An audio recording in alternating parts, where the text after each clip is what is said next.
Hello! And welcome to Filthy Nerds! Because we're filthy. And we're nerds. And there's two of us and we're back together. We're back together, locked in the Ravenclaw Tower. You guys, it has been a long road being away from one another, but we did it.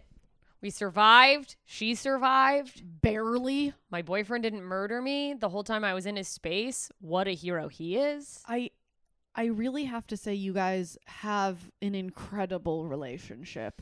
Maybe not anymore after that month of being trapped together. I'm just kidding. I love him and it's sustained. We're going strong. It is incredible that you lived in a little room together. Yeah. It was That room doesn't look like it has a lot of walking space because every time Andy walks in, it looks like he's creeping along the wall. Yeah, no, it doesn't. It looks like the bed takes up the whole room. It does. There's a bed, and then I sit in the desk. For some reason, he's got a couch in there he won't get rid of, though nothing. Peach sits on the couch, I guess. No, it's Peach's bed? It's Peach's bed, yeah. She also lays in bed with us and growls if we move her. Little bitch. But, you know, it worked out. The nice thing about the whole quarantine was realizing what we would need when we do live together, which is more space. Yeah. More than we can afford, and so we don't live together. Is that a reason to not live together? Yeah. Yeah, it is. I think, here's the thing. I think a lot of people they do this thing where they're like, whoa, we could save money by getting a small space together. Mm-hmm. Oh, let's, sacrifice some of the things we would like in our home situation to save some money. And then it ends up killing the relationship because there's no space. But if you've proven that living in a small space together works. It doesn't work well. Yeah. No, it works. There were 2 weeks where my therapist, I've said this already, took vacation over Christmas. A lot of thoughts on that I don't have time to go into. We were really struggling. I'm a lot when I'm taking care of my mental health. And you're even more when you're not. Yeah. I'm also like messy and that drives people crazy. And in a small space, whew. Is that an issue with you and Andy, your messiness? Yeah. I wouldn't say it's like a huge issue, but I am disorganized and have always been someone who I just like, why are you making the fucking bed? Why do we make beds? We're going to get back in them. And he is someone who needs the bed to be made for him to feel sane. And that in a nutshell is the headbutting part of our relationship. You guys butt heads over the making of a bed? I don't know. That's like a metaphor. Okay. Like I was like, let's make the bed. I'm not going to unmake the bed and be like, this is, Mm-hmm. But it's little things like that like drive him. He like needs them. I feel like maybe you relate to this. Needs things to be in a certain place to feel like his brain is organized. Does he ask you to put things in place? Yeah. And then I don't go, fuck you, I'm not doing that. But it's because it's his space. Yeah.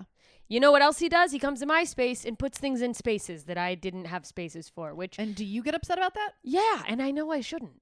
This isn't what we're supposed to bitch about. Yeah, we're not bitching about this. The thing is when you organize an unorganized person's stuff, what you don't realize is it's organized to them. Yeah. I know where everything in the pile I get that. is. I get that. In the personal organizing that I do on the occasion, which I'm probably going to have to do a lot more because I have no other way of making money. God help us all. I was crying, filling out my, going through my expenses for taxes.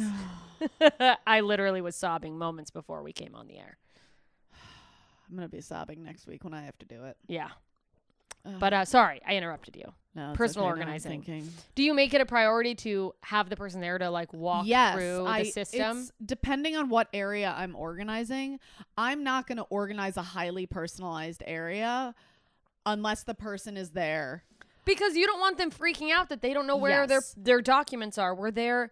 It's a nice gesture. It's also important when I'm organizing a space to know what your flow of things. So if I'm organizing a kitchen, I'll ask the person, what is your day-to-day in a kitchen? Like, what are you doing most often in a kitchen? Are you making a smoothie? Okay, cool. So I'm going to make it so that your smoothie ingredients and your smoothie machine and all of that stuff is kind of like in a Easily prominent, accessible. easily accessible area. So that's not shoved to the back behind all the pots and pans. You know, that makes sense. In the food storage, you know, what foods are you not, like, you're not eating canned tomatoes that often, so we can put canned tomatoes on like a lower shelf in the back kind of thing. Wow. So thoughtful. So, you know, I try to organize it so that prominent things are accessible. And then the things you use the most. Yeah, that makes total sense. I like that you do that because I think it's like, it's it's all essentially is it's just trying to organize chaos. Yeah. Well, and it's like, I don't think when Andy organizes my room, I don't think he's doing it to go like, you fucking slob. I think it's like a nice gesture. It's like a love language of acts of service. Mm-hmm. So I don't get outwardly mad at him. But I come in and I have to go, oh, like I just silently go, oh no. He put bills away and I'm just not going to pay those because I won't find them. And then I'll be late on my, that's literally, it's my own brain's fault, but like it stresses me out when someone organizes my stuff. Yeah. But I also am very aware that my stuff not being organized is equally as stressful to that person. Yeah. So it's just, you learn a lot about, you know, what you need and learning to balance that and come through for another person. And that's been interesting, but it is nice to be back in my own disorganized space. It doesn't look that disorganized, if I'm being perfectly honest. She's lying, you guys. There's a pile of mail right beyond the camera. That's like a little disorienting. The sheets are coming off the bed. I saw that. There's two piles. There's two suitcases. Why? Mm-hmm. Where am I going? Why do I have suitcases? Nowhere. But that's neither here nor there. Okay, listen, you guys, a little bit of information before we dive into what will be a quick bitch. We've already gone on, but like whatever. This is a movie episode because we did a double David Bowie feature, so the episode itself probably won't be as long as a book episode would be. But that's okay. That's okay. As you know, if you've been listening, we are about to get into our 7th and final Harry Potter book. So we did a palate cleanser. That's what this was. We finished book 6. Let's do a little change up for a week and then dive into it. But we're coming toward the end of our Harry Potter series. And last night after our movie watch, our second movie watch of the week, we had a little powwow with the patrons, which you can be a part of. Patreon.com/twofilthynerds. Do it. You also get to be a part of those movie watches. Where we kind of came up with, you know, we brought an idea to the table, but we sussed it out with them, got some suggestions, and we made a bracket to vote on what we do next. It's a brilliant idea. Yes, and all of those ideas were submitted by a couple from us, but also from the patrons who were in the chat. So it was a very interactive experience where we got real suggestions from real listeners who are big fans of the show. And we're going to continue to do that every time we're getting near the end of a series so you can be part of the suggestions, but also get in on the early bracket voting where we've got 16 things to choose from. Really quick, I'm actually going to run down what they are just for this episode. You have 16 options to vote on. We're going to get down to our 8. I have my favorites, but I'm not going to say. Yeah, we already voted. Once we get to the final 4, here's what's going to happen. We will open it up so that you all can vote for a donation. For $1, $1, you get a vote. All the patrons will get their votes automatically. And depending on their level, we're giving for every $5 a month. So because we have $5, $25, and $100, and I think a $50 subscription level, you get one vote for $5. But you, as an individual listener, can get a vote for $1. So you can fucking scam. You could just put in a ton of votes for one thing if you want. And that's a way to let you guys participate, but also fucking pay us for the content we put out. And God, you've heard us talk about how poor we are. Mm-hmm. Anyways, here's what we're voting on right now. The 16 we're choosing from are The Expanse, John Dies at the End, Space Odyssey series, The Dark Tower series, Twilight, Hunger Games, Star Wars, Indiana Jones, the Marvel Universe, we'd be doing the entire movie series, Lord of the Rings, Chronicles of Narnia, Planet of the Apes, The Witcher. I really could have brought you in on this, but I took over. It's okay. I'm sorry. Mark Twain. And if that one goes all the way through. I'm doing a peanut gallery thing over here. When you say something that I really like, I'm like, Yeah, so she's telling Marvel, you. Guys, Marvel. Hitchhiker's Guide to the Galaxy. Marvel and Lord of the Rings, by the way, right now, neck and neck. Some of these are, it's fucking landslides, but Hitchhiker's Guide to the Galaxy and the magicians. And so if you feel strongly about one or more of those, head over to patreon.com/twofilthynerds. Even if you don't feel that strongly, go. Doesn't everybody like voting? Yeah. Don't we see how much voting helps? How fun it is and what it leads to? That it's all a positive experience? Uh-huh. Just think, if you don't vote, then you can't blame us for how bad this next series is. We will include screenshots of the final outcomes of all of these votes so that you cannot come for us. But we will close the 16 round brackets next Sunday when we record. You also get to be part of live recordings if you're a patron. And next Sunday is going to be exciting as fuck. Yeah, because first of all, we're going over these, but we'll be diving into kicking it off. A book numero 7, Deathly Hollows. And also, we're starting a new thing next week where our Running Our Filthy Mouths, this long-ass shit you're listening to. Well, not these plugs, but like whatever we bitch about. We're going to make those separate episodes. You'll be able to see them cohesively in the live stream, but that way we can go a little bit longer because our producer Sam gets on our ass when we talk too much. He's like, get to the fucking book. Nobody cares about your opinions outside of Harry Potter whores. So if that's true. So we found a new place to run our whore mouths. Yeah, you won't have to listen to our horror opinions. And if you love our horror opinions, they will be longer. Our hoary opinions out of our hoary mouths. Just a whole lot of fun. Horror. We're going to do the horror. Yeah, the horror. So before we dive into Labyrinth, which is what this episode is all about. Mm-hmm. Quick bitch. Yeah, let's talk about movies you loved as kids. That didn't hold up or did hold up. Or that did hold up. Just rewatching a movie you loved as a kid because you loved Labyrinth as a kid. Yeah, you have been talking a lot of fucking this movie is the shit. And what are you thinking after you watched? Well, I mean, I guess we'll go into what you're thinking about this, but let's talk about some other ones. Because look, I don't know if anyone else deeply regressed into their trauma in the past 10 months being locked up in their own home. And if you didn't, tell us how. How? Yeah. Very, very much wondering. Yeah. What are you prescribed to? So I can direct my psychiatrist to that medication. Yeah, because she doesn't seem to be getting it. And I don't have a psychiatrist. So. Oh, boy. Because, look, I rewatched the Care Bears movie. Gotta say, still loved it. Uh-huh. Care Bear Stare. Yeah, Care Bear Stare. Nicholas, the fucking orphan kid who's undertaken by the magician. Mm-hmm. He gets taken over by this crazy book. It's a whole thing. Still loved it. Let me tell. I loved the Care Bears, though. Let me tell. I like them, too, but not as much as you. I was more upset learning that the Care Bears were not real than I was when I realized God was a lie made up by elitists to make poor people accept their place in the world. And if you don't believe that, that's fine. I believe that there's something up there. I believe I'm spiritual. This fucking religion thing of a man in charge. Rich God and a poor God?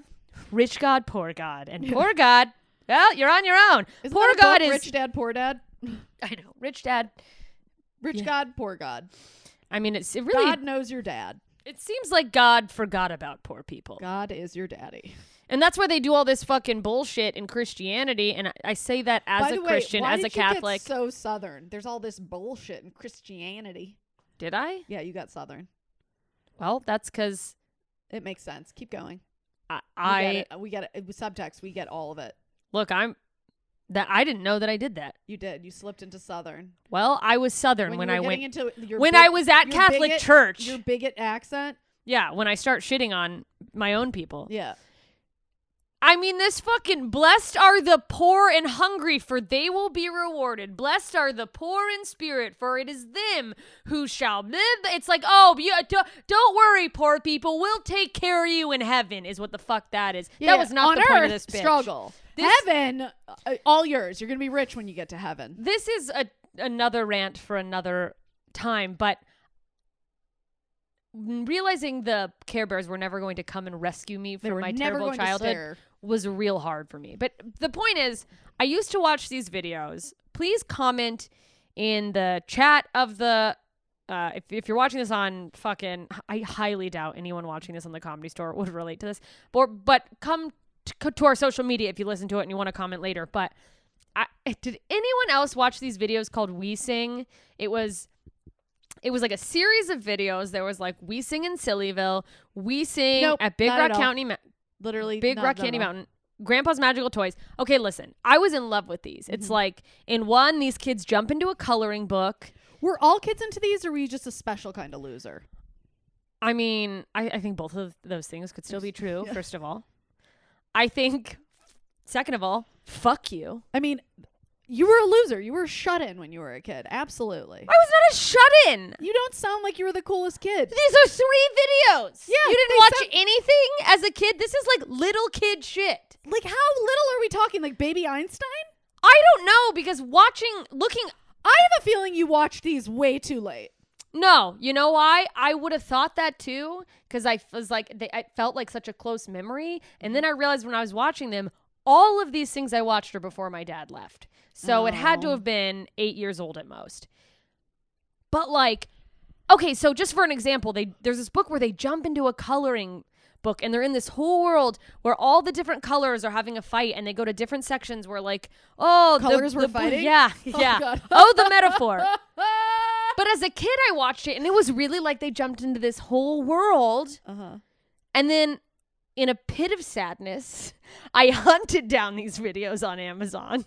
I had to pay extra. When was this pit of sadness? Today? No. You often pit in sadness. It was in this home, so I lived here. Okay, all right. A few months ago, I was sad pitted, and I don't think my dad was even dead yet. So You weren't even that sad I didn't even know how yet. big the pit could get, you know?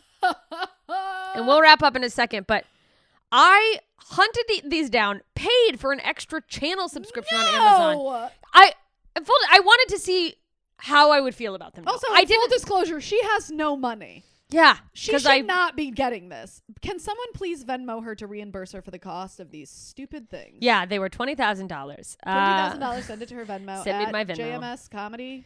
Jessica Michelle Singleton. Jessica Michelle Singleton. Yep. The point is, I wasn't going, oh, these will. There was a little part of me that was like, maybe these will spark some sort of like deep Oh my joy. God. Spark. But I kinda joy. wanted to All right, see. Marie Kondo. I wanted to see. And did they? No, it was so clearly a sound stage. Like, it was so cheaply made. I was like, I was so little that this seemed. You remember the production value much higher than it actually was. Yes, and it's just. That's how I felt about Labyrinth. Yeah, that you're like, oh. I remember Labyrinth being so fucking Whoa. cool. Like, oh my God. And then I found out that Labyrinth was the first time in movie history that a CGI animal was used. And I was like, oh, it looked like trash. Yeah, no, it looked like. But at the time, I blew my fucking mind open. That's so funny. Yeah, because I remember like the owl at the beginning. We'll get into it. You know what? We're going to get into that. We're going to take a break. We'll start with the owl, and then we got a fucking lot of shit to talk, but I'm right there with you. We're talking, we got big, big, big things to discuss. That's right. Big things. Bowie, I'm looking at you. Okay, we're back.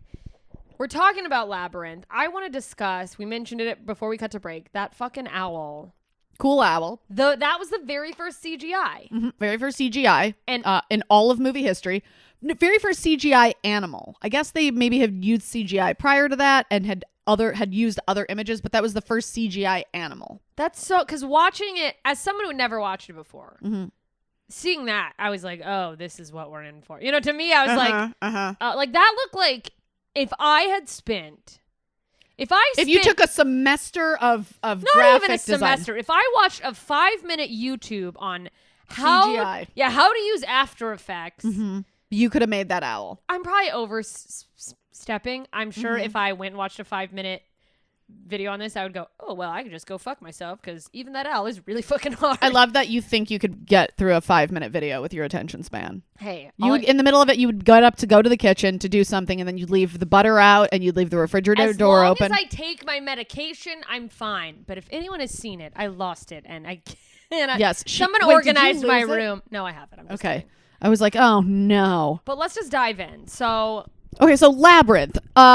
It starts off the young lady, Sarah Williams, played by Jennifer Connelly.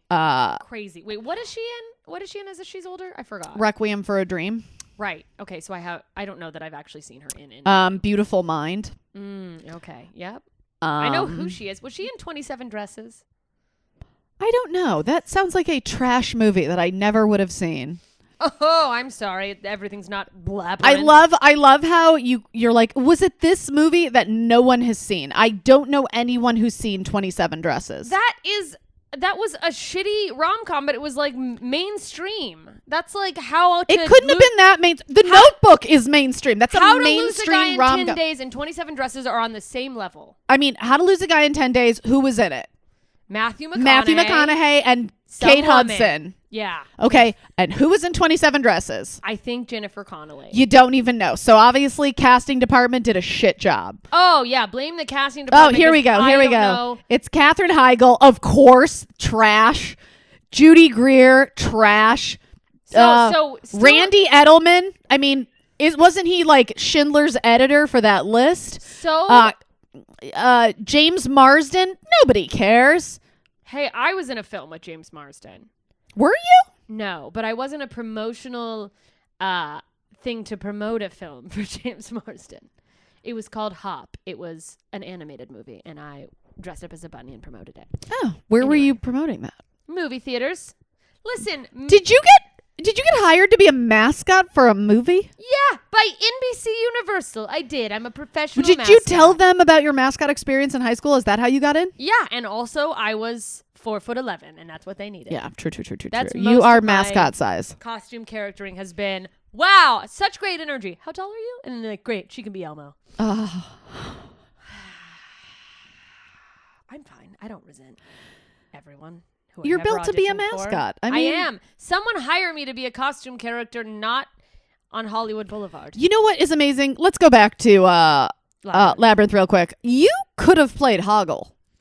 Yeah, I know, but unfortunately, I was not alive yet. It took 3 actors to make Hoggle work. That's 'cause it's they're a puppet. amateurs. But that's a puppet. I know. Nobody was inside that thing. Too bad. Which Also, is crazy to why didn't they think. just give a job to a little person, you fucks? Yeah, that is rude. You know what? There was no diversity in casting at the time. Peter, what's his name? Dinklage. Peter Dinklage. Peter That's- Dinklage was just a sperm in somebody's sack, probably. No, he's like older than you. Is he? No. Yeah. Everybody's older than me. I'm so young. Yeah.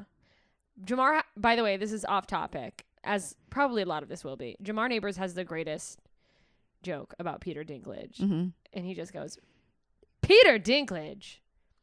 I mean, that's a midgety ass name. You're not cutting that. If I get canceled for saying midgety ass, quoting a famed black comedian, so help me. Yeah. Take me down, society. Listen. We'll edit that. Midgety ass edit. I mean, by the way, for the Comedy Store listeners, And I'm very talking sorry about to all Jamar, our little people. all of our favorite little friends. Wait, hold on. Hayden Dinklage. Oh, that's him. He's 51. God. So he would have been in his prime then. 69, He doesn't look a this was day over 86. 12. He was like the same age as Sarah. Yeah, girl. he could have played in this. Yeah. Sarah's about at the time was about, something years older than me. So anywho, so Sarah the loser is just wandering around In in a the park. woods in a park in a dress reciting some play I or thought she was, book yeah, or auditioning for something. something. Yeah, I thought she was running her lines. Now, when I was younger, I didn't think she was running her lines, but as an older woman watching it, a young older woman watching it, I was like, oh, she might be auditioning for something. Well, yeah. Also, as an actress, that's probably something. As an actress, I was projecting. I was like, great, she's going out for roles and I'm going out for nothing. I thought it was interesting because, as someone who had never seen it, the way they chose to open it, where it's almost like a twist, like it makes it like she's almost. You think it's a directly to period camera. piece. Yeah, like you think, oh, it's starting. Here's this maybe princess at a castle, and then it turns out this is a girl in the current times, which at the time was mid 80s, just in a park running lines. It's like, look, I did some losery shit. I did not dress up to run lines alone in a park. Yeah. Did you not? I feel like that's well within your wheelhouse. Absolutely not. Would you do that now? For free? No.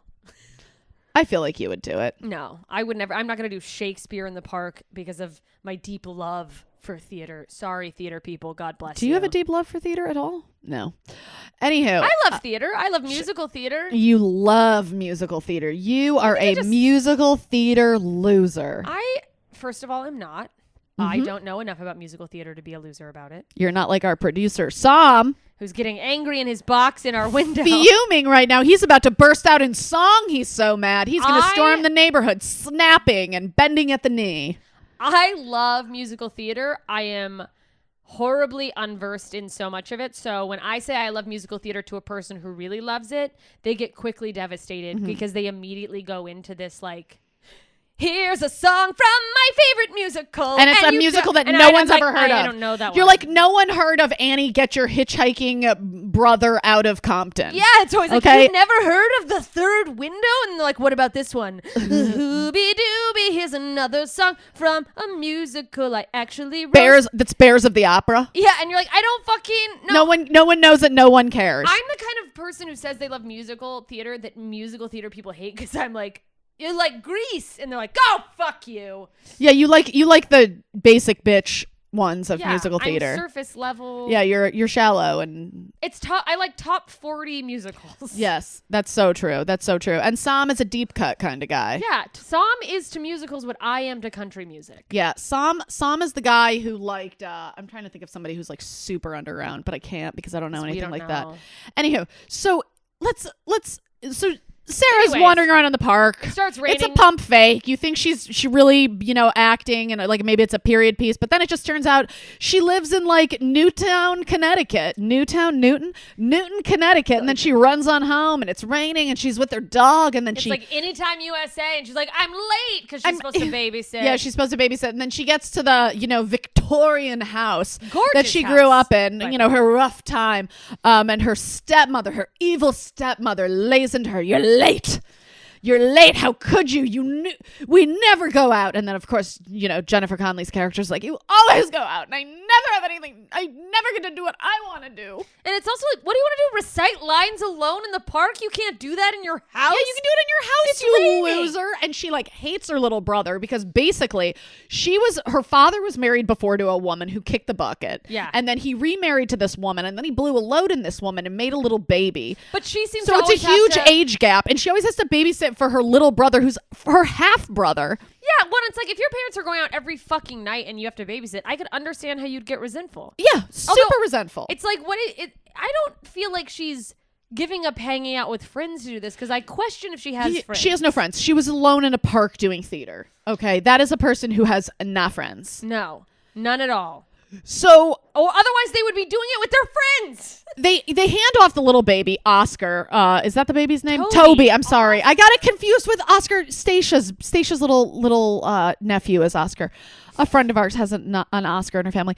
I have a few friends who have a few Oscars in their family. It's part of living in Hollywood, really. So Toby, her dad is holding Toby, hands it off to her. She fucking. By the way, Toby's in. No, she didn't get handed off to her. Toby was in the crib.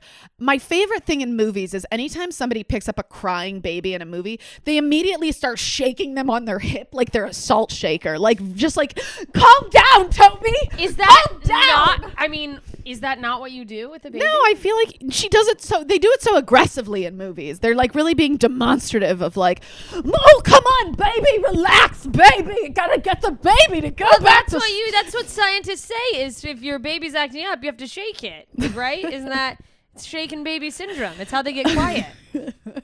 You have to give them the shakes. Shaken baby syndrome. Gotta give that baby Parkinson's. Early onset. Really give it to it. That's how my dad got the Parks. His fucking mama shook him too hard. Left him alone with brother Kenny too often. But he was quiet, and I think that's worth noting. So a storm is brewing, okay? She's pissed off. She's with baby Tobes. He's acting a fuss. She had already been reciting some line in the park about goblins. The Goblin King, take the baby. Something about taking the baby. And then she was like, you know what? I wish the Goblin King would come and take you. And then all of a sudden, the lightning strikes. And it cuts to a pile of goblins being like, all she's gonna do is wish for it. Do it, say it. Why can't she get it right? Oh, she's so close. And for some reason, even as goblins with a British accent, they all had bad teeth. They kept it accurate. British people never have good teeth. Even the goblins, terrible teeth. I thought the goblins' teeth was relatively good considering they were goblins. Compared to David Bowie's goblin teeth, they were much better. And then there was that one dumb one who's like, whoa, what's she doing? They're shh. He's the goblin, gets shushed all the time. And then finally she says it right. And then poof, that owl, the CGI owl that we had seen fluttering around at the beginning. Outside the door. It's fucking Bowie. He just comes in through the window with his package. Because she finally said, I wish the Goblin King would come and take my baby. And she noticed that the baby had brother stopped crying. And then, she puts the baby down in the crib. Baby stops crying and the baby disappears. And she's like, what? And then that's when David Bowie shows up with his big old fucking junky ass dick. I mean, I don't think we saw his dick and he's then, like, but he's it like, was implied. Yeah. He was swiveling balls in his hand. Yeah, he was, play. I have never seen ball play like that. He's like, he does like this weird juggling. Yeah, where he like moves it back and forth on his hand, front side, back side. Yeah. Let me tell you this. Had I seen this as a kid, you would have tried that. I guarantee to this day I would be very good at doing that. I would have obsessed over that ball thing until Let me tell you something. I saw it. I tried it very hard to make that ball. So I read about that. They actually brought in a professional juggler who was his stunt hand because Bowie couldn't get it right. It's not very teachable. Even though it's David Bowie, the man of many talents, couldn't do it. They brought in somebody who was his stunt hand. I maintain that I would know how to do that had I seen this as a child, partly because you're right. You were that much of a loser. I was a loser and I had no Yeah, absolutely nothing. You'd be like, you'd heading to the park. You're going to be like, take the baby, Goblin King. Hey, I'm the Goblin King. You'd be playing both parts. It was the woods. Yeah, the woods. The Alaskan woods. There's a bayou. Mississippi. Sorry. Bayou, dead body. Where there's just snakes. Alligator's dead body. Snakes, another human dead body. That's your uncle. Just, lots of littered body parts. I learned to pitch for softball alone throwing a ball against a chimney. Was it even a ball or just a hardened kidney from a corpse? The world may never know. So Bowie is like, listen, gauntlet has been thrown. You can get this baby back. You got to get it from the castle. And for some reason, he opens up the window and the fucking front yard of her house is no now longer exists. It's now a the labyrinth of a maze. And he's like, see that castle way back there? Yeah, that's where the baby is. You got 24 hours, bitch. Bye. But like, you're not going to do it. As a kid, did that labyrinth look like epic to you? Yeah. As a kid, epic. As an adult, I was just like... this is clearly a set on a table. This is like very upsetting. Very upsetting as an adult. As a child, I was just like, oh my God, she's never going to find him. I mean, I also remember her, because I saw this when I was young, so I remembered her being... I thought she was so much older than she was. Because that's what we thought of as like older kids. I remember thinking, oh my God, when I grow up, I want to be as pretty as her. I thought she was ethereal. I thought she was the most beautiful person I'd ever seen in my life. And now watching it, I'm like, she's fine. She's like, fine. she can catch a dick. She's whatever. She's 16. Big fucking deal. So deal. could those goblins. Men will put their penis in anything. Truly. Just, come on. And what's disturbing is how her and Bowie had sexual tension. That was weird. And that was a time in Hollywood when that kind of sexual tension is the kind of sexual tension that got you jobs. Well, she got that job. I think that's worth considering. I'm not starting any rumors about Jennifer But you're Connelly. not starting any rumors about Jennifer All I'm saying is every Connelly. time I post about loving David Bowie, someone has to come in and go, hey, did you know that somebody said he had sex with 2 15-year-olds? And it's like, yeah, okay, well. Sorry, he could get girls, you know? What do you want? He's a sex machine. Look at that man. Did you see his package? That man is packing some heat. If that's all dick, good God, he'd blow my back out. Oh my God. I don't know if he would blow your back out. He'd bottom out on my bottom that's already been bottomed out. Listen, we're going to get into his big old his hoggle and Ludo after the break. We go into the labyrinth. Bye. All right. We're okay. Let's continue. She immediately, by the way, goes out the door and basically is at the labyrinth. And then she's like, come on, feet, don't fail me now. And then she just boopity boop boop boop down the hill to the outside of the labyrinth. And by the way, like, grabbed nothing. Took nothing. No snacks. Not a flashlight. No. What kind of woman goes on an excursion with no snacks? It's like, that's a long ass labyrinth. You're not even gonna fucking bring a tampon. I mean, she's 16. For fuck's sake.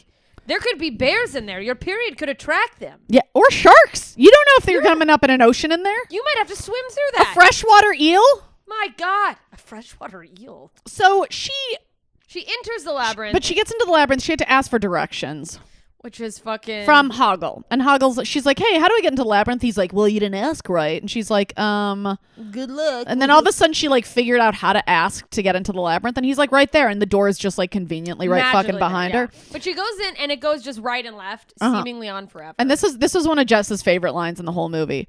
The Hoggle's like, I wouldn't go that way if I were you, and then she starts going the other. Oh, the worm. She starts going for like miles. Oh yeah, yeah. She starts going for miles. That was with the worm. And then she runs into this tiny little worm. Oh, so cute. Who's just, by the way, one of our patrons said it in the chat when we were watching, but like, I also thought we'd get more of the worm. Was hoping the worm would. Honestly, I remember that worm more than almost any other character in that movie. I would have sworn it came back. When he goes, hello, and she looks at the worm like, did you just say hello? And he said, no, I said hello. I thought that was fun.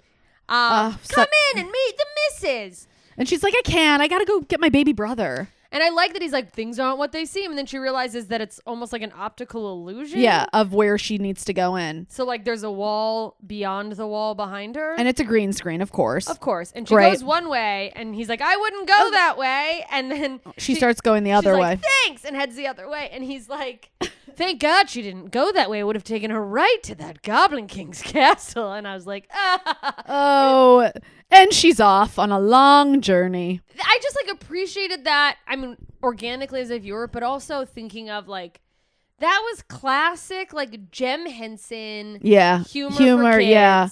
Where you go like, like that was very, I don't know, it felt Fozzie Berry. Yeah, it's so playful and fun. But then things get fucking. Yeah, things get fucked up. She's in this maze. She goes.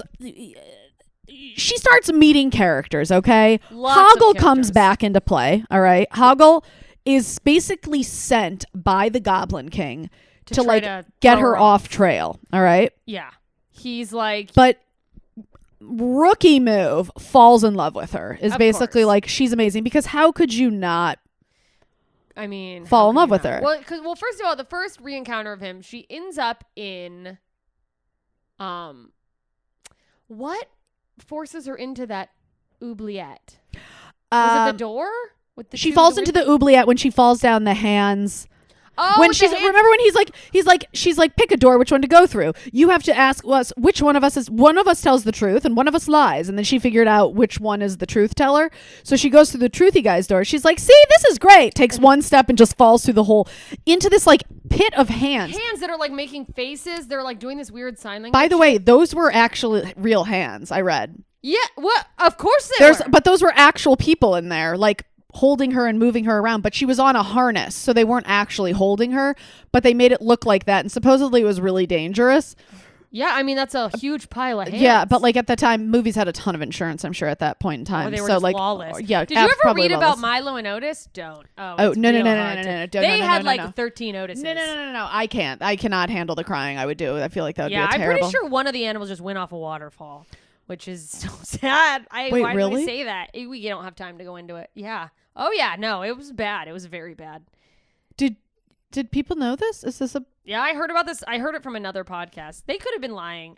This was my research. Honestly, they said it, and then I was just like accepted it as fact. That's one of the saddest things I've ever heard. Guys in the chat, guys, you can be in the chat with our Patreon listeners.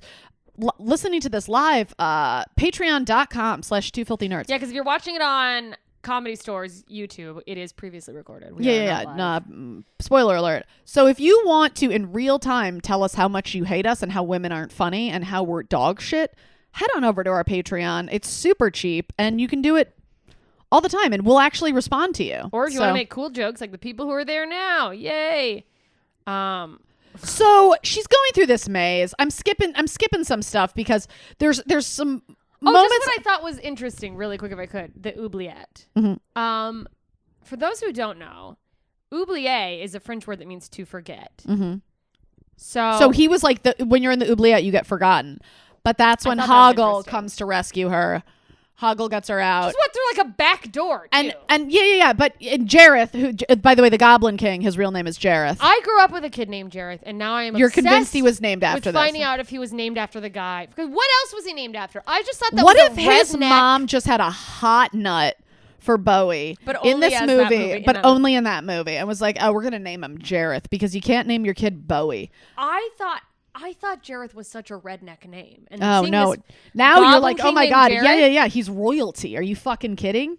We all called him You should have Lunchbox given. because he was fat, but his real name was Jareth. Man, you named a fat kid Lunchbox. I didn't do it. It was just. It was, But you leaned into it. It was You just piece there. of shit. It was Everybody like was calling him Lunchbox. You knew why? Because he was a fucking he liked to hefty eat. guy. Yeah, I he would get ate mad, all the but things in his lunchbox. He would come over to we'd all go to my house sometimes for lunch because I lived down the street, and he would just like eat everything. So fuck You're like, you. listen, your He was a lunchbox is not my whole refrigerator. put And he's food like, away. it contains things. I'll take it. You know what? I could put things away, and no one would have called me lunchbox. They called me bulimic. But I wasn't because I'm too cheap for bulimia. Oh, hello. Yeah, you guys take that. She's just skinny and eats everything she wants. Yep. Fucking- Hate me for other things. Yeah, I'll just call you a fucking So they get out of the oubliette, and Hoggle promises Jareth that he's gonna like lead her back to the beginning of the maze. I'm sorry, I got a seed from my lemon in my water.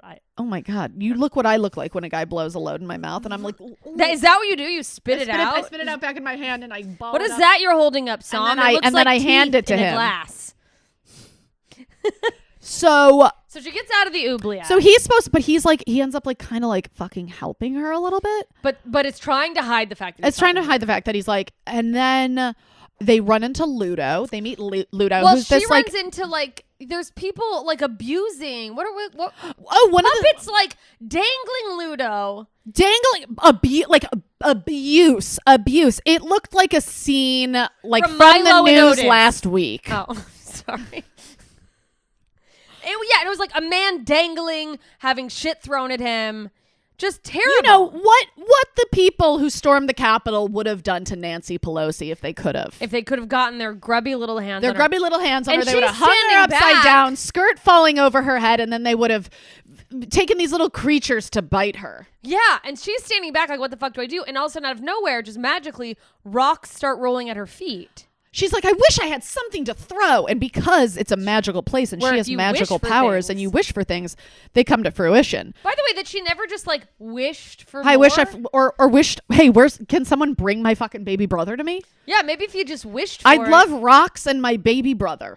Yeah, but she starts picking them up and throwing them at these guys, and they're wearing helmets. So she's like Knocking around their helmets so they they're can't blind, see. and they're like running. And into they're all each like other. biting each other with their little things Oh, instead. because on the top of their helmets are little like little other monsters that bite. Yeah, you. that is a common theme, by the way, Things on of top of things on things. tops of things. Oh yeah, heads on top of things. Ludo comes down, and Ludo is like traumatized. Okay, He's this massive, giant, almost dog underbite, like he looks like a monster. like a yeti meets a bison meets like a bear Like meets Chewbacca yeah, like on sight he would be scary. on site, but he's like so sweet, so Gentle, scared, and all he's, he does is go. and he's Ludo. he just keeps saying his own name because like you know. He's Hodor of Like he's Labyrinth that's franchise. where Hodor came from actually. Ludo is his father. Yeah. So Hodor was holding the door. Ludo Ludo was is looting the the door. door. He stole the door. So Ludo's traumatized, and she's like, there. I'm traumatized too. Let's drama bond. And that's essentially what this whole thing is everybody who's stuck in the maze under the rule of Jareth is just very traumatized, except for this guy she meets, Sir Didymus. Oh, Now, Sir Didymus, Oh yeah, they continue on for a while. They come to a bridge. yeah, the bog, the bog of eternal stench. Okay, so Jareth says to Hoggle, if you don't do what I say, I will banish you to the Bog, bog of eternal stench. which of course is what I call my vagina. Yes, and I, as someone who's sitting very close to it, I could not agree more. It's actually sort of an understatement. Now that is the noise my vagina makes because she's cavernous. That's how Catholic. she introduces. I have an oubliette for a vagina. Things go in there and you they get forget about them. forgotten. Oh, if that isn't the soundbite for this about us just talking about our vaginas, you have a bog of eternal stench, and I'm An oubliette, a place where you forget a things. black oubliette. Ooh, my kind of black, my kind of oubliette. Okay, They so get nearly thrown into the bog. But they don't. They make it out. They are doing this sort of like side swindle. Side shuffle thing. It's very and, much by the way, like Harry Potter. Don't touch the water. Yeah, don't touch the water. But like, they knew not to touch the fucking water. Yeah. It smells so bad. But what I loved is that, before she had, experienced the Bog of Eternal Sin, she was like, how bad could it smell? And then she smells it and she's like, oh my God, rotting pus carcass. And Ludo's like, smell bad. Smell bad. He gets right to the point. Ludo's a man of few words, but they're very direct. They come to this guy on a who's bridge. like guarding a bridge, and they're like, we need to get over the bridge. He's like, no, you need to. It's like, he's like, you need to ask. Yeah, he's you like, need to ask properly. And you can't get out. No, he's like refusing to let them pass. And he's like, no one can pass without permission. And she's like, okay, then can I just have permission? And he's like, okay. Yeah, I guess so. After you. And he's this little like But before fox that, character. he's like fighting with them, and he rides a dog, an Old English sheepdog. Which, by the way, looks like her dog. Which looks like her dog. Yes, in the beginning. I think it's, for the sake of like casting, they used the same dog. Otherwise, I feel like they would have used another dog. I didn't know if it was like, are they saving on animal budget, or was it supposed to be reminiscent of because it's an echo of her real life. Because I'll tell you what I was surprised we didn't see. I really thought, and I think it's because some of these things gave me a very Wizard of Oz-y feeling. Mm-hmm. She keeps meeting characters who then join her on this journey, much like Dorothy does in Wizard of Oz. I thought we were going to see the stepmother. Yeah. In some incarnation. And I was surprised we didn't. One of the things I read about the movie is that they if you remember at the beginning of the movie when they're like panning across her bedroom and they're like kind of showing her bedroom, just like some establishing shots, and they pan past a bunch of books, and one of them was Wizard of Oz. Yeah. So the inspiration for the movie was, a lot of it was drawn from those books. Yeah, if you watch, you can see these like different books, and they have said, since the movie came out, it was supposed to be kind of foreshadowing to what was going on in her mind and her what her like big excursion was going to be like. And also apparently her mirror is a shrine to David Bowie. Yeah. So if you look at the mirror, it's a shrine to David Bowie. So what's funny about this Goblin King character is going like, oh well, he's playing this Goblin King, but like it's like in her mind, it's David Bowie as a Goblin King. Like it is David Bowie. So it's like she was automatically drawn to him, and he was drawn to her because he was a pedophile in the movie. And in life. And in life, I guess. But we don't know. But God rest his soul. Wow, what a talent. They kept cutting back to him, as she's getting further on the journey. He's surrounded by these dancing goblins. In his dancing goblins. And he, by the way, just such a piece of shit. He'd always like say something that's just not funny at all. And he'd like look around and be like, time to laugh. Yeah, he's like every male comedian I've ever met. Yeah, every male comedian. That's your cue. I said something funny. So he's, a very bad. I also found out that the baby was terrified of him. I mean, understandable. I think that's why David Bowie never had kids, because he was like, no baby's ever going to see these teeth and be comfortable. No, he's got a very powerful essence. I think that would be overwhelming for most babies when he's not in a Goblin King costume. I mean, could you imagine being a baby and seeing that face and just coming as a baby?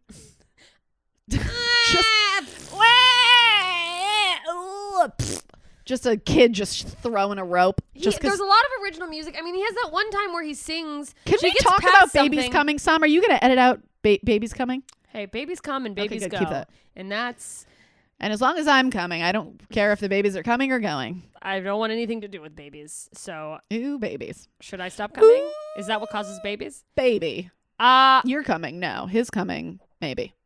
Maybe.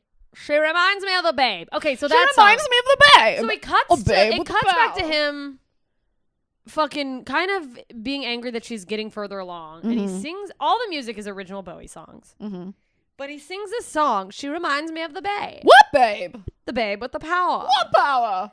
The power of voodoo. Who do you do? Remind me of the babe. What in the fuck was he talking about? There are many moments in this film where I'm like, you know what? Mushrooms would be great right about now. I think this was meant to be watched. I would love for someone to tell me how often Jim Henson did hallucinogenics. Does someone know that? Is there information on that? You know what? I don't know if I've said this before, so stop me if I have. I did a whole report on him in 10th grade. No, honestly. In 10th grade, you've we never were told the story, but assigned- go on, you loser. We had to write an essay about, and you had to pick a person, and it couldn't be someone anyone else picked, but they'd be like, oh, it's taken. You had to do an essay and a presentation on the most influential person in American history, and I chose Jim Henson. I mean, that is you know how what? much I At that love Jim point Henson. in your life, he could have been. And my argument in my speech was that, like, in my personal American history, Mm-hmm. the man who has been the most influential to me, because I fucking grew up loving Fraggle Rock. I love the Muppets. Also, We should do I'm sure Fraggle your Rock. teacher thought you were super fucking like deep for saying Jim Henson. Well, after she turned me down for first requesting to do Hugh Hefner, I don't think she thought I was that deep. But she's like, you can't. And I'm like, all right, well, you can continue to censor the media, but you're never going to stop the truth. And that's Wait, was this important. Was this in Alaska Yeah. or okay? It was Alaska. All right. I mean, love that teacher. Other students were like John Deere. Yeah, no, but like for real. But you look at you look at Labyrinth, you look at Dark Crystal. But Fucked even up. That man was doing fucking drogas. I mean, who came up with Fraggle Rock that wasn't in some sort of like deep mushroom trip about how like we're just a tiny part in this bigger world? Like There's another world below us. because the Fraggles are like in a hole in the wall inside of a man's, this is a regular man on Earth's workshop, and you go in, there's this whole underground world. You go outside that, there's this whole world of Gorgs. It's like worlds inside worlds inside worlds.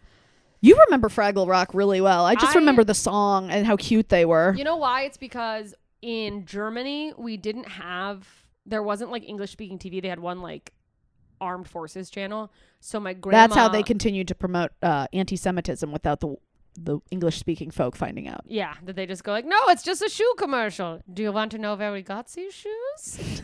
They're vintage. And you're like, I'm just going to change vintage shoes. You don't want to get vintage shoes in Germany. Yeah, no. This came from your ancestors. Bad news. But wow, were they made well. You know what? That is such a testament to Jewish craftsmanship that those shoes survived. still lasted. I have walked through more pairs of cheaply made shoes in the last year. Yeah. The Holocaust Museum really is just like a gold mine of like reselling shoes. You know what? Shoes of that time. I got a pair of vintage. Yeah, they're made to last. Yeah. And I wore them around Europe, and boy, were my feet hurting by the end. And yeah. I think that was God telling me this was a shameful decision. Yeah. No. That was God being like, oh, you're in Germany and your shoes hurt. Imagine how the Jews felt when they had to walk thousands of miles until they died. Because God is a Jewish woman, as we know. I Who gave wants- you my only son. My only son. And look what you gave to me. Look what you gave to me. My only begotten son. I don't fucking... He was a carpenter. So what? It was a job. It was a noble career. Oh, the point of that was my grandma would record. These were the days when you could like hit record on VHSs and just whatever was on the TV would just record. Yep. So she would record like Saturday morning cartoons and send us a bunch of tapes, but I only had that handful of tapes, so I would rewatch the same shit over and over. So like there is one Fraggle Rock episode that I probably know front to back because I watched it over and over, but it was just my front to back. Not only a good way to know Fraggle Rock, but also a good way to wipe front to back. Don't ever wipe the hard way. Back to front poopy balls or poopy clit. UTI. Yeah, woof, burner. Oh boy, burner. I used to get chronic UTIs. Yeah, I still do. I don't think that's why, because I remember feeling pretty bullied about the fact that I kept being at. Maybe the first one was. I think I was a little kid. I don't think anyone explained to me how to wipe. I think I just had to figure it out. That's a metaphor for my entire childhood. But I just kept getting them. And after a while, I was like, I go front to back. Can you find another solution? And you know what worked for me? Is that my stepmom told me, if you get another UTI, they're going to send you to a urologist who's going to stick something the size of a spoon up there to have to look at it. And I just never had a UTI again. Wow, that scared you. They just went away. Just so you know, I went to a urologist this past week, and it's you don't even feel it. He was like, because he does this thing you where don't, because he's like, yeah. I mean, my vagina is a giant wasteland. It's an oubliette. We've said this. He was like, do you feel this? I was like, no. I'm like, is something there? He's like, it's not cold. I was like, no, I feel nothing. Is my urethra dead? Are the nerve endings dead? Is it turning black? I don't know. I mean, like Dumbledore's hand? He said I'm fine. I have some issues down there. We'll talk about it another time. I'll be setting up a GoFundMe for the surgery that I'm ultimately going to need. I'm not sure if my insurance covers it. We'll see. I'll be setting up a vaginal GoFundMe rejuvenation for the price of the surgery so that I can pay off my student loans and pay Perfect. So we've derailed. So, you know, there's a scene where she goes into this like dream state where it's a masquerade ball. That's and weird. She's like, because Hoggle gives her a peach. Yeah, Hoggle gives her a peach that makes her forget. And it takes her to this masquerade. Jareth, and he guiltily is like, yeah, here, have this. So it's basically like two bros are at a bar. One of them roofies the girl, and then he lets the other friend just fucking date rape her. Yeah. But instead of date raping her, Bowie's like, let's tango. Let's dance. Put on your red shoes and dance the blues. Was she wearing red shoes, you think? I don't know. That would have been way too By much. the way, why red shoes? Why didn't they play that song? I don't know. I think is that a Dorothy reference? I have no idea. Yes, it is. It has to be. You cannot reference red shoes and it not be a Dorothy reference. I feel like red shoes for going out is just iconic. Did you ever hear that? You're going to say no and tell me to go fuck myself. The Kelly Pickler song? Honestly, you were right. Go fuck yourself. Who the fuck is Kelly? I'm gonna get fingered. She was a country singer on American Idol. Who loved... Oh, I remember Kelly Pickler. She was on American Idol. Oh, yeah, her mom abandoned her. Wholesome, that girl. Wholesome. She looked... That a girl would have been in Hitler Youth in about a fucking snap of a finger. Scooped up. She would have been leading the song. Scoopity-doopity. She would have been Ava Braun's personal assistant. Baby, and I'm going out tonight in these shoes from Jews. Shoes from Jews. God, that was a big shoe store during the Holocaust. Shoes from Jews. Shoes from Jews. Oh, I'm just gonna run over to SFJ and grab a few things. Do you need anything? Oh, I love shoes for Jews. Let me know if you have any boots. Let me just come with you. Oh, the little boots. Oh, boots aren't in season yet. The Jews from last season already been picked over. But if you wait, they're having a whole new stock of Jews coming through this winter, and we'll get more boots. These are going to go out completely. Do you think any Jew like ended up wearing like a pair of flip-flops to Auschwitz and was like, God, I really picked the wrong shoes today. I picked the wrong shoes to flee from my home and then get fucking trapped. I think it's. And were you gonna get canceled for this? I don't know. I'm a Jew. She's a half Jew. We're allowed to make fun of it. Okay, we're not making fun of it. We're making fun of the Germans. Okay. Anyway, so listen. This is how we cope. Fuck you. So she ends up in this dream state where she's having. That's where the sexual. And then sexual tension comes in. But at some point during the dream state, it's shattered. She remembers that she's in a dream state. She remembers. She's inside, like inside an ornament. Yeah, and then breaks her way out, and then remembers that she's trying to find her little brother. Yeah, it takes her a minute, but she's like, I was looking for something. She comes to, and she's like, oh my God, wait, I have all my clothes on. Was I raped in a fraternity at Stanford? No, it was behind a dumpster. To all of us, where you're like, was I raped? Where are my underwear? Do you ever like when you like are out and you're drunk? Do you ever like wake up and you're just like pat your holes to make sure they're intact? Not anymore, fortunately, but. The whole pat down? I would be lying if I said that there wasn't a good chunk of my college career where I woke up and went, uh-oh, I don't know what happened. Your friends are like, Jess, you lost your wallet. You're like, yeah, and my dignity. Let's get out of here. Yeah. So that was before Lyft and Uber. Everyone has it so easy. You had to call a friend to come pick you up from some stranger's apartment. Yeah, or you're like, I don't know what happened to my bra, and there's like cum in your hair. And then you just collect all your stuff in your arms, like crumpled, and you just get into the car. Your fucking mascara's coming down your face. Is it crying? Is it cum? We're not sure. Brent? Did you just sweat a lot when you were sleeping because for some reason you were sick and then you broke a fever at a fucking in a dorm or a fraternity. Anywho, so she comes to, she's like, all right, they're getting to the castle. They're super close. And all of a sudden they send in like the goblin army to like get them. And like, oh, this is all out war and fucking warfare. All right. Didymus is like so Didymus brave. is like, charge. And first of all, Didymus, delusional. He is delusional as a male comic who thinks he's funny. Yeah, he is like he's like, oh, you have who shows up and they're like, I'm gonna have a special. I'm gonna have a special tomorrow. And they go up and they're like, And they're like, women are fucking, all women do is make fucking sex jokes and talk about their pussy. And then they get up there. I was jerking off to a picture of a rabbit. And you're like, all right, idiot. So they battle these guys. The battle is not that important. But what's important is they finally get into the castle. And she's like, listen, you guys, I have to do this on my own. Yeah, wait, I want to back up for just a second. Okay, because I'm about to complain about women. Yeah, because I want to lean into that as well. But there's this thing that I think we overlooked. It's not a huge part of the plot, but Ludo can call rocks. Oh, yeah, Ludo, which is very reminiscent of the Neverending Story, the rock biter. Is it? Mm-hmm. Does he call rocks? He eats rocks. He eats rocks. I feel like it's just two men who have relationships with rocks. Okay, that's fair. So Ludo gets them across the bog by calling rocks up from under the sea. Yeah. And then when they're in this big warfare, all of a sudden they're like, Ludo, call the rocks. And he's like, rocks. And then rocks start barreling in. I don't know. He doesn't say rocks. I feel like that's what he did. Look, I don't think...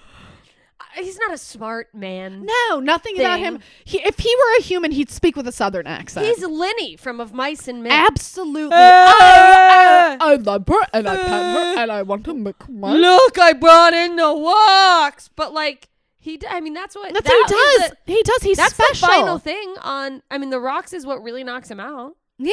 So anyway, she gets in the castle. She gets into the castle, and now she's used these three men. All right. Not a very feminist story. Just a woman who desperately needed three men to get her to her final goal. And then she finally got to where she was going. And she's like, you know what, guys? I got to do this alone. I got to go get the glory on my own. Yeah. She climbed to where she was on the backs of three other people. Got there and was like, I'm going to pretend I did this all by myself. Does that remind you of anyone in Hollywood? Hillary Clinton. What? Hillary Clinton, you lizard bitch. You know what you just turns into. Listen, Kathy, crazy. You gotta bet Kathy's her mom. Kathy, her mom hated Hillary. Anyways, I'm sure a lot of the fucking shut-ins on the She still does. She still does. All the shut-ins on the Comedy Store YouTube are like, yeah, fuck Hillary. So she gets into this MC Escher maze, and that's when Bowie comes in singing with his fucking big old package. Yeah, by the way, they do. It's like they do a shot to make sure they show his package. Honestly, I cannot believe how everything he wore accentuated more and more. I think by the end of the movie, his package had doubled in size. It's like, does he have a big dong? Was that an inside joke just for him? Is that in his rider? Because as we'll learn in Saturday's episode, his dick shows up, I think, in every movie he does. It's actually part of every contract he has ever gotten for a movie. He's like, listen, he has his lawyer knows it. His lawyer's like, listen, Bowie's not going to do this. Unless his dick makes a cameo. He needs an accentuated they're like, okay, well, penis. We can't have raw dick in this. It's a movie for kids. It's a Jim Henson movie. And he's like, all what right, let me negotiate this. Yeah, just against his thigh. Bulges. How do you feel about bulges? A sock bulge? Fine. No imprints. But wait, what about catcher, professional baseball catcher cup bulge? Yeah, if right where his dick is on his pants for some reason is a different color. Perfect. Inexplicably. And then shading. Can we get some shading on the cock piece? We need a dick light. It has its own light. Absolutely, no question about it. It's actually a small person. That was Peter Dinklage. It's actually like when you listen to him sing, you hear harmonizing. That's just his dick. Yes, the dick is like. And then when he was doing the thing in the maze, when he was walking through the stairs. Remember when he's walking on the stairs and then he tips over? That's just his dick pulling him down. The momentum of his dick. He's just like him around. He's like whoa. It's like and then when he comes up from it, it's like his dick has a mind of its own. Like it's like pulling him forward. But to get back up, he throws it over his shoulder. He's like, whoa! Do your dick hang low? Does it wobble to and fro? Can you tie it in a knot? Can you tie it in a bow? Can you throw it over your shoulder like a continental soldier? Does your Bowie hang lowy? Look, you guys. The point is, she gets the baby. It was all a dream. It was all a dream. I used to read Labyrinth the book, and then I'd go to the park, and so at the end, everything's happy, and it's like, she's like, was it a dream? These people were my friends, and then all of us, she looks in the mirror, and she doesn't see them there, and then she looks in the mirror, she sees them, turns around, they're not there, and then looks back to the mirror, and they're like, Sarah, if you ever need us, all you need to do is ask. And she's like, I need you. And then she turns around. I just got goosebumps. And they're Look at all that. there. Well, is it because you feel like, is this a metaphor for like not letting go of your childhood completely? I'm just so sad. Why? I'm so lonely. Wait, what? What in the... Call on your childhood. Yeah, maybe if you had been more of a loser like me and invested in the characters of your childhood, you would have things to reminisce on. Well, you didn't have a dad. Yeah. So you had to get dad figures and characters. Yeah, well, I'm not sad right now. Yeah. That's a lie. We both have dead dads. In any case, you guys, that's the story. She makes it out. It's kind of like it was all a dream, but like, was it a metaphor for like your subconscious and like how that like, you can grow up and still have a place in your heart for these things of the past and memories? We may never know. All we know is at this point, David Bowie's got at least the outline of a big dick. If that dude doesn't have a fucking python, just a fucking pipe, like when he pulls his pants down, it falls like a fucking twin tower. Just a big old fucking dick. It was an inside job. Okay. Look, that, and this did nothing to curb my fears that he may have been a pedophile. But all in all, is it one of those things where it's like, look at the art, the work over the artist? Separate the art from the artist? Yeah. Yeah, I guess so. I mean, his work, phenomenal. Then this was Jim Henson's work. And I want to go out noting another display of mastery of puppeteering. I mean, Hoggle was manned by 3 people. You saw all these goblin puppets. Very beautiful. All of those puppets were made by hand. That's fucking... It's amazing. A hit for Jim I Henson. now know why you love Jim Henson so much. Jim Hudson.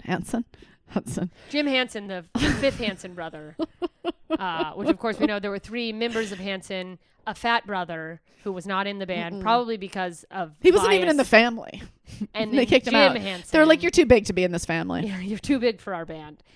Literally, you don't fit on stage. And then Jim Henson, who they suspected, it's like, of course he had Bowie. It's like a guy who does puppets, probably not a pedophile. No.